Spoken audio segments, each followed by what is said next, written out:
just want to clear something up because I didn't realize all these CC students were here.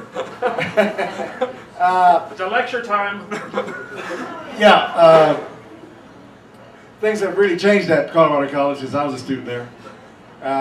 There's a lot of support, I believe, good support, you know, sensitive kind of understanding about soldiers and veterans. That wasn't there when I was a student. So I think everybody's supported now at Colorado College, at least everybody that I talked to.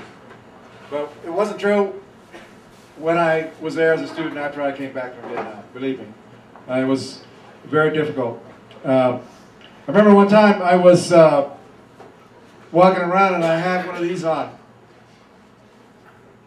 It's called a CIB, it's called Combat Infantryman's Badge.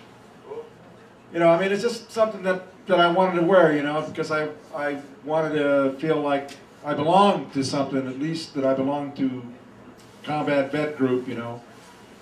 And I remember this one student came up to me and said, you know, you should be wearing that. And he said, that's an evil war, and you shouldn't have been there, and you were wrong, and if it hadn't been for people like you who wanted to go and do all that, it would have been impossible to wage that war. So therefore, you are to blame. I mean, that was the attitude, right? Okay. And I just want to be very, very, very, very, very clear about this, because all of us are opposed to the war, this present war, the two wars that we're in now, Afghanistan and Iraq. I'm very much opposed to them because they're futile. But you know, Fred just said it. He said, "Don't come up and tell me you don't like the war, because I won't talk to you about that, because I can't handle it, or words to that effect." You just said that, okay?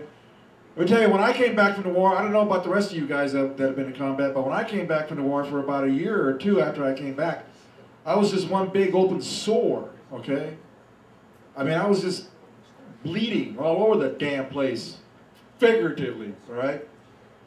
And any criticism that was directed at me just really, really, really, really set me off, okay? It just infuriated me, number one. And then it really, you know, hurt my feelings, okay?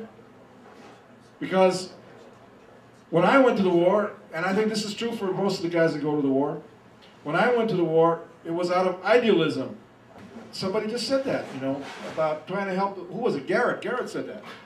You know, yeah, Garrett. There you are. You know, you go there because you want to help the people that you're fighting for, the Iraqi people or the Vietnamese people. You know, in my case, it was to save the Vietnamese from communism. You know, I was brought up to believe that communism was the evil that was equal to Nazism. You guys know what Nazism is? I mean, some of you younger folks may not be too clear on that, right? But, you know, Nazism was an evil that was destroyed. Because it had to be, because it was just an evil thing that had to be destroyed. And a lot of good people, a lot of good men, a lot of good soldiers lost their lives. A lot of people were wounded, you know, tremendous sacrifice in order to destroy this monstrous evil, right? Nazism, fascism. I'm a monstrous evil, yes. Right. You, right. So communism, to me, was just as monstrous, as ugly and vicious and terrible as Nazism. And that's what I was going to do when I volunteered to go to Vietnam. You see what I mean? But of course, I was very quickly disillusioned once I was over there, right? Right, Joe? Yeah, sure. You know, and it was a futile struggle, and it was chaos and total brutality, right? But nevertheless, when I came back, I didn't like people to tell me that I was part of an evil capitalist system gonna oppress the peasants, right? It's not what I was about. I was about trying to be a good guy, right? But everybody was making me out to be a bad guy, right? Okay, so let's hope that doesn't happen again. Now this may sound simplistic and, you know, sort of really black and white to some of you, but I think you got to be careful, because we can't let that happen again, all right? See, the Army, the Marines, the combat soldiers are like the fist at the end of the arm, right? That's what they are. And the rest of the arm, the hand, the rest of the arm, and the shoulder, and everything else, that's you guys, the society. See? Now you may say, well, I didn't vote for Bush and I'm against the war. Therefore, I'm not part of that.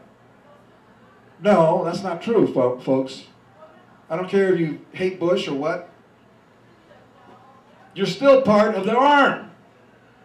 If you don't want to be part of the arm, then take off and go off and live somewhere in a desert island.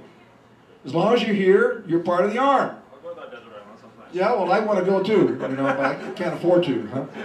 So anyway, see, so we're just, you know, the soldiers are just the fist. See, we're the tool, and you use us as you see fit. All right? So that's all we are, okay? And I don't know about the rest of the guys, but for me, I guess, well, I guess Joe said it. I guess Rick said it. Some other you guys said it. You live many lives during the time you spend in combat. You know, it's very compressed, and you never forget it. It's not that you're morbid. It's not that you're immature or can't get over things, right? Why don't you get over that? Are you gonna get over that? No. Hurry up, get over it. No, you're not gonna get over it. Nobody's gonna get over it, huh? But I think about Vietnam every morning when I wake up. I say, oh, well, at least I'm still alive. I tell myself that, you know. I wake up and I say, well, you know, you're still alive. That's great. Right? You survived. You know, Joe, you're a survivor. We're all survivors, right? You know, we survived, huh? So we're back, okay? But we're not back, okay? So any soldier who has come from combat is an open wound. Now, he may be very stoical. He may soldier up in any situation. He may not show anything. But every soldier who comes back is an open wound. If you run up to that soldier and you say, well, how come you did this, how come you did that? It's like you're sticking your finger in his heart, okay? And you're wounding him again. It's very important to remember that, all right? This is not sentimentality, all right? It's just the truth.